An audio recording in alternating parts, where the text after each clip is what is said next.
Você votaria em um robô para ser prefeito da sua cidade? Pois é, em 2018, 4.000 pessoas votaram. Acaba que ele não chegava a ser um robô exatamente. Mas esse candidato aí, o Michito Matsuda, que concorreu à prefeitura na cidade de Tama, no Japão. O verdadeiro Matsuda, na verdade, é esse cara aí. Mas, segundo a campanha, quem ia governar a cidade, caso ele fosse eleito, não era ele e nem qualquer outra pessoa, mas sim uma inteligência artificial. Ou seja, um sistema programado para analisar e executar projetos automaticamente com o mínimo possível da intervenção humana. Eu já te conto se isso funcionou ou não, mas antes a gente tem que falar sobre uma coisa muito maior que esse caso representa. A possibilidade real e não muito distante da algocracia. Você já ouviu falar? Ou seja, governos através de algoritmos. E falando em algoritmos, já dá um like aqui no vídeo, porque o modelo algocrático do YouTube só entende que o conteúdo é relevante se você der seu like aqui nesse vídeo. Aproveita e se inscreve também. Vambora?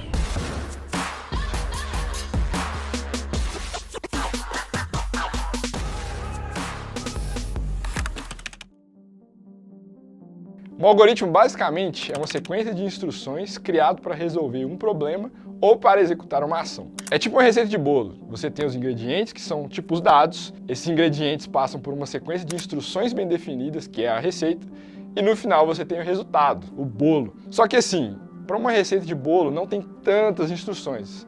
Você primeiro mistura alguns ingredientes, depois junta com outros, aquece o forno, unta a forma, põe a massa para assar e espera um tempo e basicamente é isso. Já um algoritmo de um computador pode ter bilhões de instruções, que são executadas em segundos. O potencial disso tudo para processar dados é absurdo. E é por isso que hoje os algoritmos estão em todo lado, analisando tudo, desde as suas informações pessoais para decidir qual propaganda vai te mostrar aqui no YouTube, até dados de ambientes interplanetários em missões espaciais da NASA. E claro, governos de vários lugares do mundo já estão começando também a usar esses algoritmos para uma infinidade de coisas. Agilizar a burocracia, monitorar epidemias, prevenir desastres naturais e até fazer policiamento preventivo. Ou seja, usar essas estatísticas e informações para a polícia prever onde e até quem pode cometer crime nos próximos dias. Se você já viu o filme Minority Report ou A Nova Lei de Steven Spielberg, isso vai soar bastante familiar. Mas beleza, mas e se o governo em si fosse conduzido por um algoritmo? E se o presidente do Brasil, por exemplo, fosse um algoritmo? Será que existe essa possibilidade? E será que a gente está tão distante assim dela? Lembra da inteligência artificial candidata a prefeito no Japão? Então, no fim das contas não deu para ela. Mas também ela nem foi tão mal, ela ficou em terceiro lugar, colada ali no segundo. Foi o melhor resultado até hoje na história dos candidatos máquina. E olha que eu não tô falando isso que ele foi o melhor porque foi o único. Por que não? Um ano antes, em 2017, uma assistente virtual, a Alisa, já tinha sido lançada como candidata para concorrer com ninguém mais, ninguém menos do que Vladimir Putin nas eleições da presidência da Rússia. Ela chegou a ter mais de 40.000 votos nas prévias, mas a candidatura dela acabou sendo vetada. No mesmo ano, outro candidato virtual, o Sam, foi programado na Nova Zelândia para disputar as eleições de 2020. Só que também esse projeto acabou tendo que ser adiado. Então assim, por mais que nada disso tenha dado certo até agora, o fato é que esse movimento já está acontecendo e já tem um monte de gente até comprando essa ideia. Mas será que essa é realmente uma boa ideia? A promessa dessas candidaturas é pelo menos bem interessante. Eliminar o erro humano na política, tanto por incompetência quanto por corrupção. Hoje, realmente, a desconfiança das pessoas em relação aos políticos é enorme.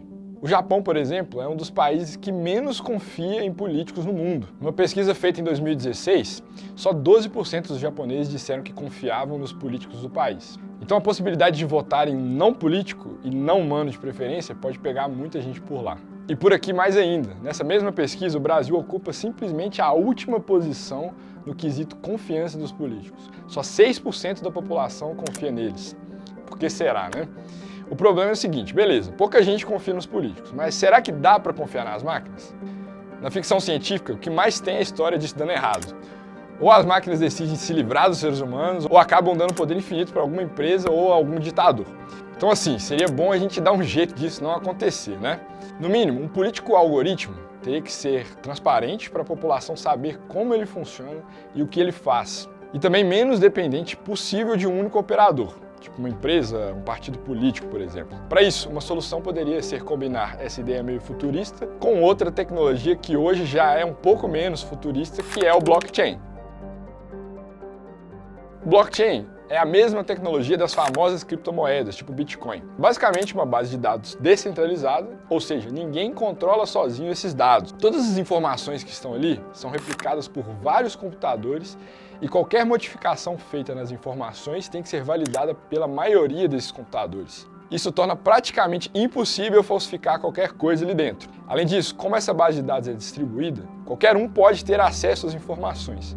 Ou seja, ele é totalmente transparente. Apesar dessa tecnologia ainda estar no começo, hoje várias empresas se organizam usando blockchain. Em vez de ter um estatuto comum, elas criam regras direto nessa base de dados descentralizada e essas regras são aplicadas automaticamente pelo próprio código na qual elas foram programadas. Não tem o chefe para dizer o que pode e o que não pode fazer. Quem manda é o código. Se ele permite uma determinada ação, dá para fazer. Se não, não tem nem como tentar.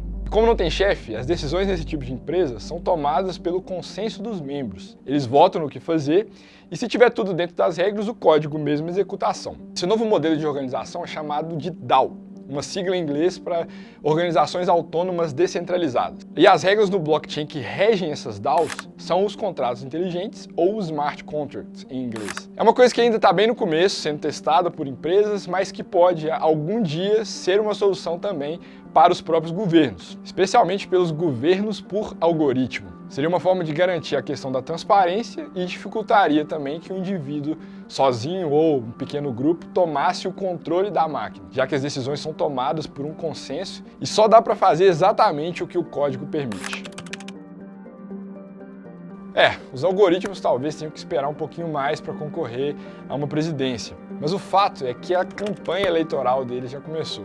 Os Matsudas, as Alisas e os Senos da vida já estão por aí. Ainda não tem força necessária para vencer um Putin, mas estão preparando para isso. O primeiro trimestre desse ano é um exemplo fortíssimo do que as inteligências artificiais são capazes. Comenta aqui embaixo o que te chamou mais atenção dessas inteligências. Você acha que elas vão dominar o mundo e trazer o caos? Ou só são uma ferramenta mais do que excelente para as nossas rotinas e negócios? Então valeu, te vejo no próximo episódio.